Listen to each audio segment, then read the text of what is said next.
दसरा चौकातील ऐतिहासिक राजर्षी छत्रपती शाहू महाराज यांचा पूर्णाकृती पुतळा शतकात दाखल झाला।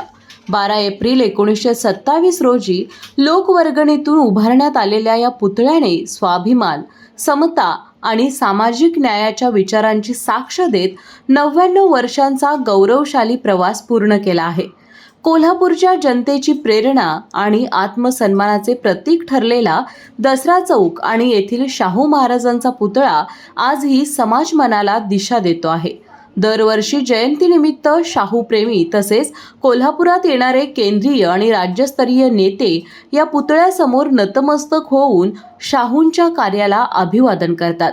राजर्षी छत्रपती शाहू महाराज यांचा जन्म 26 जून 1874 रोजी कसबा बावडा येथील लक्ष्मी विलास पॅलेस येथे झाला, तर 6 मे 1922 रोजी त्यांचं निधन झालं। त्यांच्या निधनानंतर देशातील पहिले प्रत्यक्ष स्मारक उभारण्याचा मान दसरा चौकातील या पुतळ्याला मिळाला। हे ऐतिहासिक कार्य त्यांच्या थोरले चिरंजीव राजाराम महाराज यांच्या पुढाकारामुळे साकार झाले। या पुतळ्यासाठी शाहूप्रेमींनी लोकवर्गणीतून 1,80,700 रुपये जमा केले होते। मुंबईतील प्रसिद्ध शिल्पकार गणपतराव म्हात्रे यांनी हा ब्रॉन्झचा पुतळा साकारला। त्यासाठी सुमारे 75,000 रुपये खर्च झाला।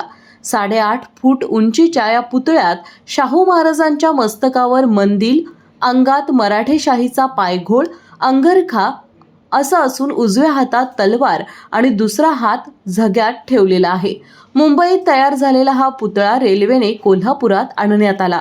रेल्वे स्थानकापासून दसरा चौकापर्यंत वाजत गाजत भव्य मिरवणूक काढण्यात आली होती। तत्कालीन मुंबई प्रांताचे गव्हर्नर लेस्ली विल्सन यांच्या हस्ते या पुतळ्याचे ऐतिहासिक अनावरण झाले।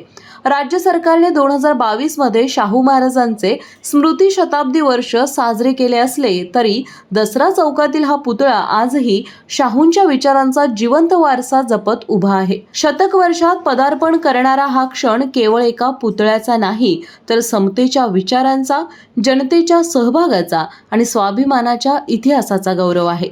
जनप्रवास लाईव्हसाठी कॅमेरामन आकाश कांबळे सोबत अमृता पवार, कोल्हापूर।